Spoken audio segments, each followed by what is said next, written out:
Welcome, everyone. My name's Karen Henderson, and I'm the project coordinator for the Veterans Resiliency Holistic Clinic. We're a specialty clinic under the 501c3 of Herbalists Without Borders International. Our clinic meets the fourth Wednesday of each month, and we will continue to meet virtually until this pandemic allows us to meet in person again. So please relax and enjoy our presentations because they have been created especially for you.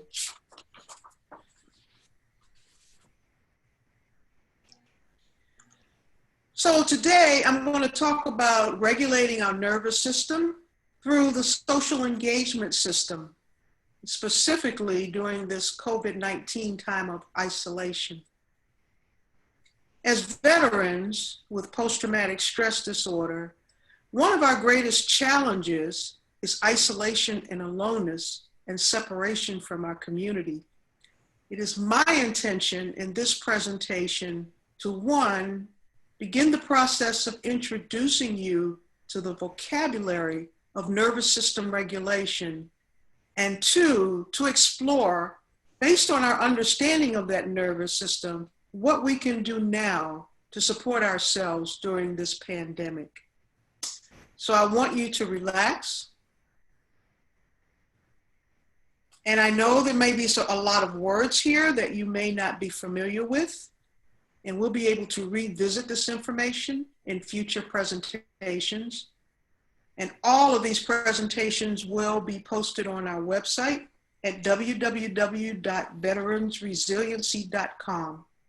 So with that, let's get started.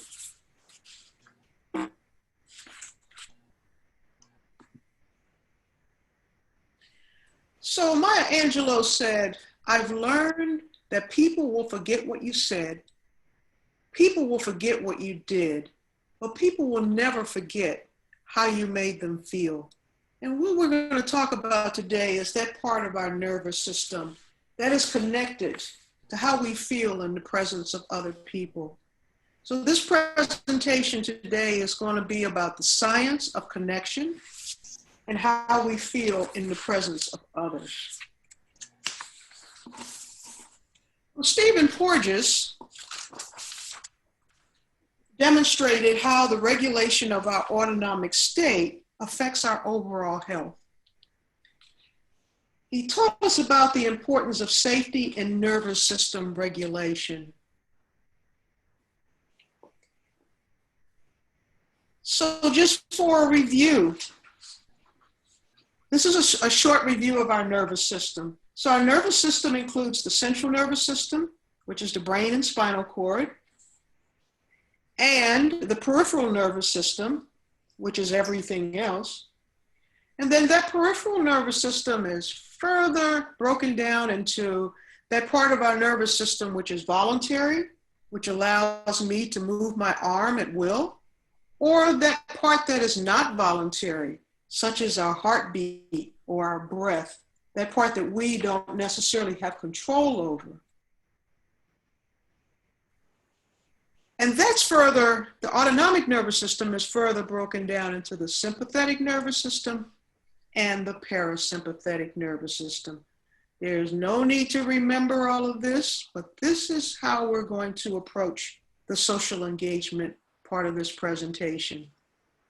So the sympathetic nervous system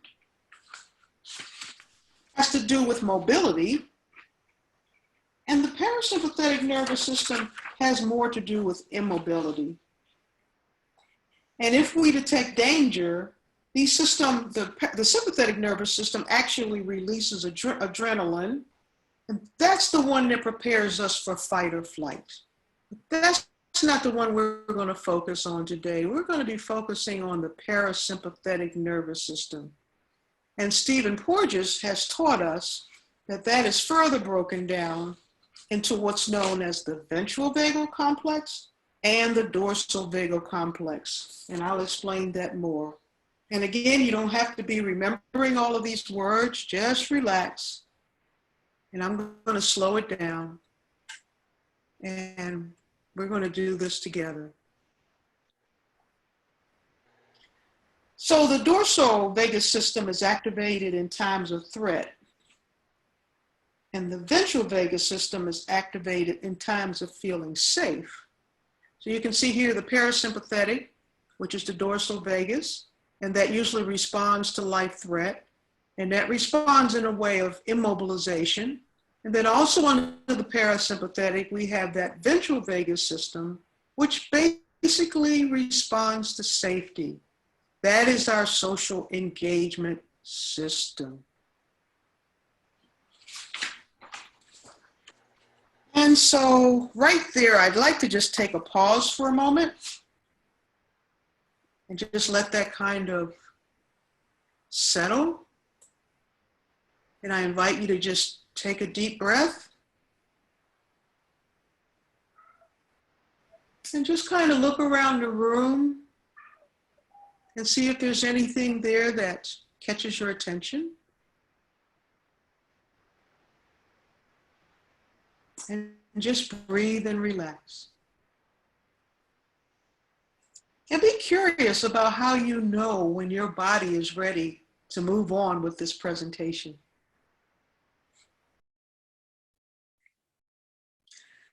So the parasympathetic nervous system is both our system of immobilization and is also our system of connection.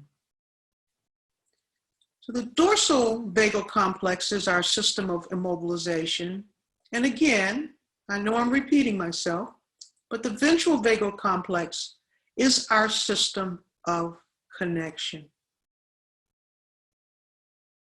And I'm going to back up a little bit here, because when I say immobilization, it's a part of our brain that goes back to our cousins Izzy and Lizzie.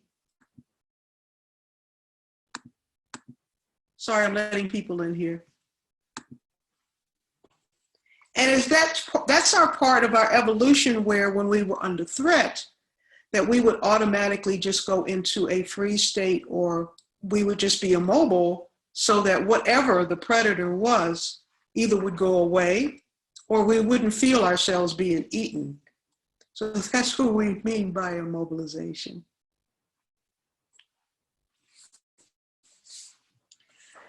So let's talk a little bit about the cranial nerves, because the parasympathetic nervous system originates in the cranial nerves, and they emerge from the brain itself. So there are 12 pairs of cranial nerves, and the one that we are interested in is cranial nerve number 10, which is the vagus nerve.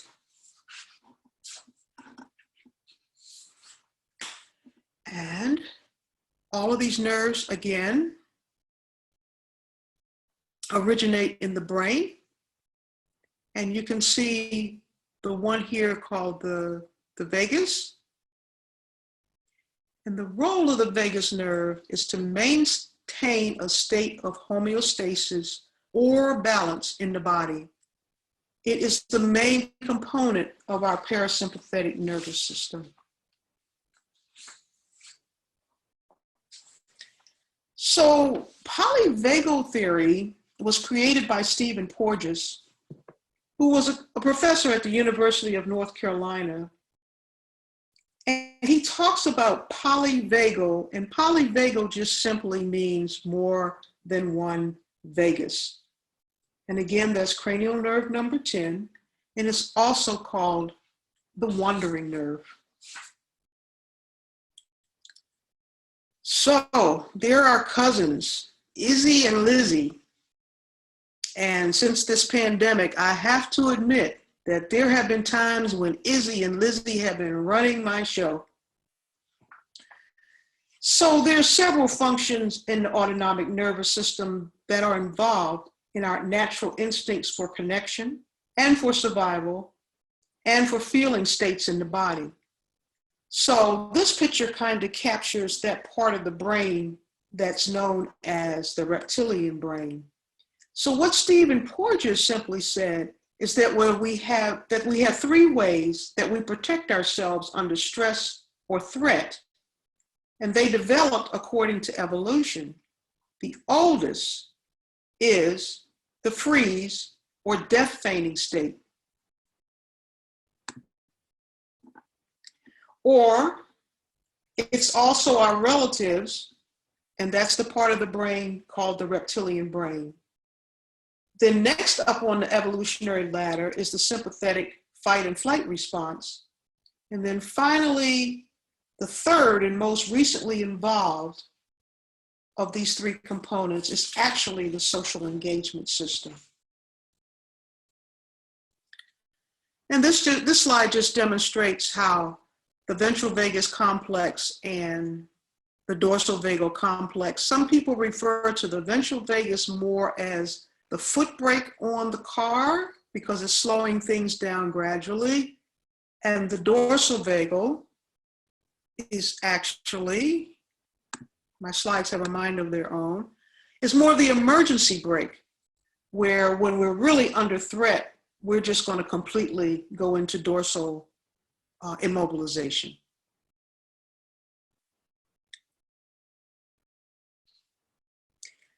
This slide was produced by my dear friend Kate White, and I love it. And Kate works with pre and perinatal trauma. And if you can see the redness, it's looking at the red nerves here, which are actually part of the dorsal complex. So the dorsal nerves innervate or supply all the organs that are below the diaphragm. And then if you look at the ones in yellow, and this is still part of the vagus here, that the yellow are more the ventral vagus, which supply those organs that are above the diaphragm. And that's going to be a little important thing for us to remember.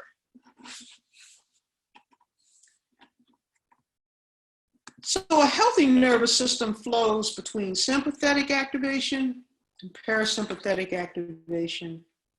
We become mobile, we settle, and there's kind of a natural rhythm that goes with that. So let's pause again, because I know I'm moving a little fast. And let's pay attention to our breathing and slowly look around the room and see if there's anything that catches your eye, anything that your eyes enjoy looking at. I see my kitty cat, my kitty cat's catching my attention. Anything that shifts your breathing. Just kind of notice what's happening in your body as you take a break. And be curious about how do you know when your system's ready to continue. Just be curious about it. And I'm going to pause here and let some more people in. There we go.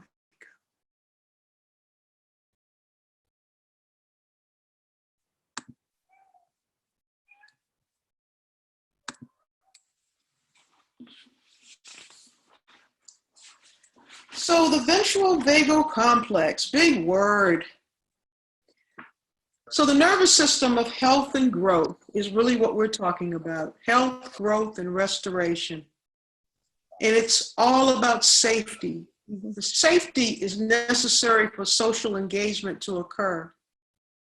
This is the part of the nervous system that is responsible for our social bonding. I say bonding.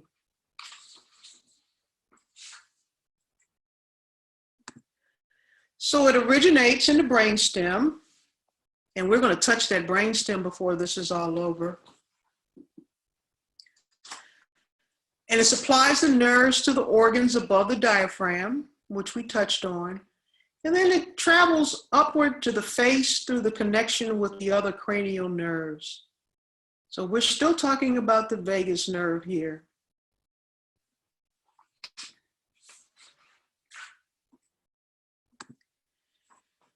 And this nerve regulates the muscles of the head and the face. It controls facial expression, vocalization, and listening. And these are all critical in our social engagement and bonding.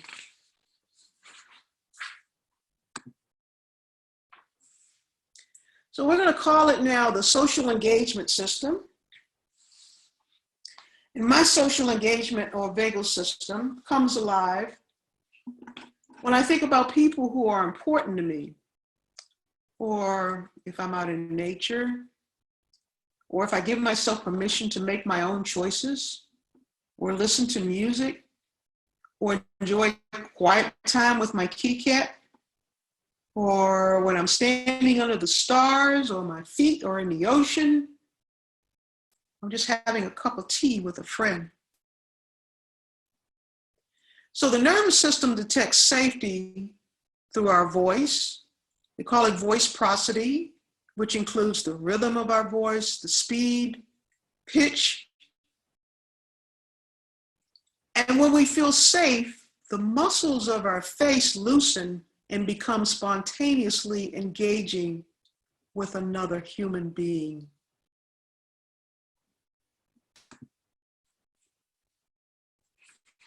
And my kitty cat is feeling isolated right now and is having a true conniption fit.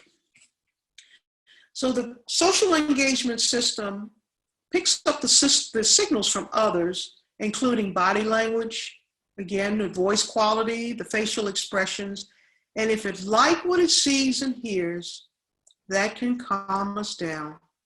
That can help to regulate our nervous system.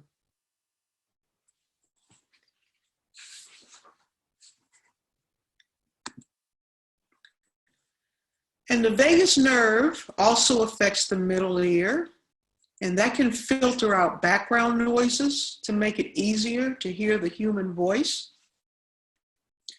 And I know for myself, one of the biggest things that can cause me to become dysregulated is hearing a weed whacker or things that have this deep rumbling noise. And that, for my system, is an indication that there's a predator in the area. And my nervous system just totally becomes dysregulated and is trying to protect itself and is looking around for what's going on. And so the vagus nerve can help, the social engagement system can help to filter out those kinds of noises and make it easier for us to hear the human voice. And it also affects our facial muscles and the ability to make communicative facial expressions. And I love the expressions that this little boy is making. It's really awesome. So these facial expressions are important in how we feel safe in the presence of another human being. And this slide is just looking at all of the things actually that the vagus is bringing for us. You can see the middle ear muscles for hearing, the actual opening of the eyelid for facial expression, all of the facial muscles, and the larynx and the pharynx for our voice tone, and the turning of the neck, which even allows us to orient to the world to be certain that there's safety in the room.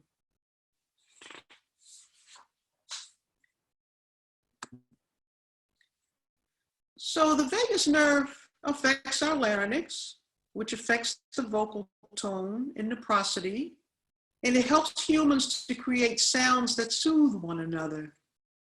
So think of a mother that's talking to her infant, and she's using that very soothing voice. And imagine in your mind the expression of the infant that is taking that in. And you can see the social engagement and how it's affecting the infant and how the infant is feeling in the world.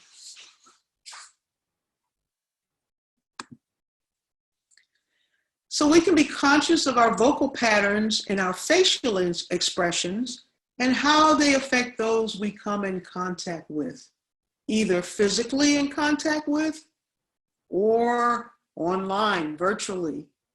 So our presence can signal safety. And during this time of isolation with COVID-19, our facial expressions can signal safety.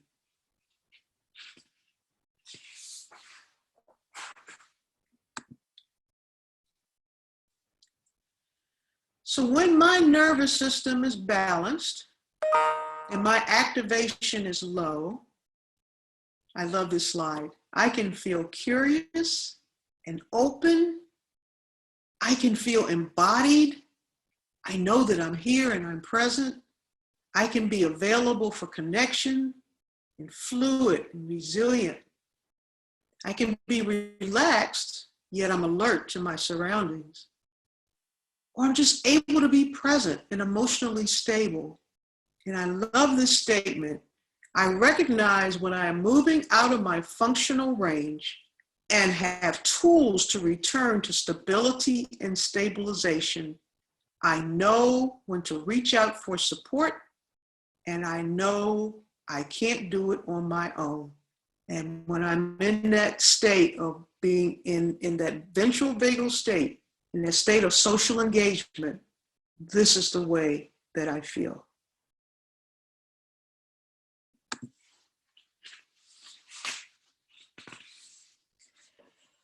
So much touch and hugging is missing from our lives during this time of isolation. Some of us may be isolated with our friends and our family, where if we feel safe, there are opportunities for touch and hugging to occur. Now, others like myself are isolated only with my four-legged creatures, my roommates, and there are others also that may be totally alone. So hugs stimulate the social engagement system and allow us to feel connected and regulated. So what do we do when those hugs are not available?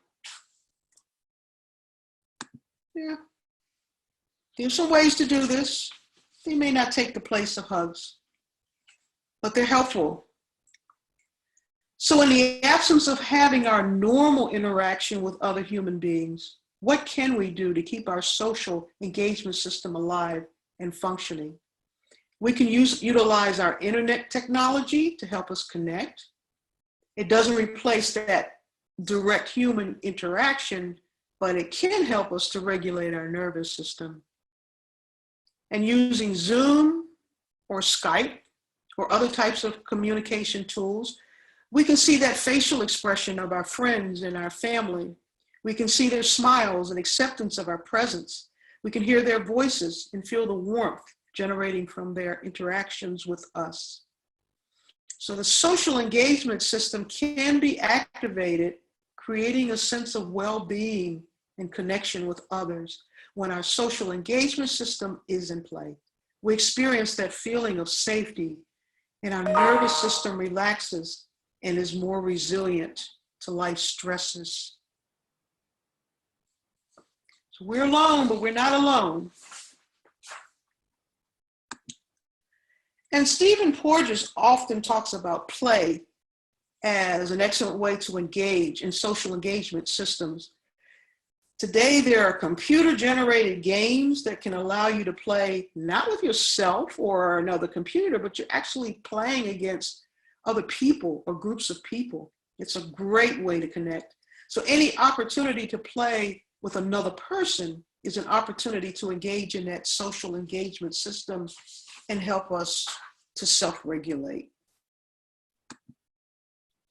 And these are just also these are more to me dealing with the computer itself. And I really want to play, not with another computer, but I want to play with people. So when this is over, I'm sure I can get some calls from you guys and we can get online and start playing games. So we're biologically wired for connection, and without it, and I'm not sure where my slide just went. There we are. And so without this connection, we can wither, we can become depressed, we can become ill. So during this time of this necessary isolation to save our lives and the lives of our family and our friends and our communities, there are ways to keep our nervous system supported and to stay regulated and resilient. So when our nervous systems are regulated, our immune system and the other systems of our body will also function at their optimal level. That can help us to fight off the COVID-19 virus should we come in contact with it. So be creative and take time to connect with those who may not have anyone to support them using some of the techniques we have suggested or others you may find helpful. And remember the importance of the facial expressions, the voice prosody, the eye connection, the playful interactions, and these are all based on our social engagement system, which is the ventral vagal system. And last but not least, if there are any veterans who would like the experience, who would like to experience this somatic experiencing nervous system regulation, I will be doing sessions by Zoom during this pandemic. And you can email me for an appointment at Karen@veteransresiliency.com.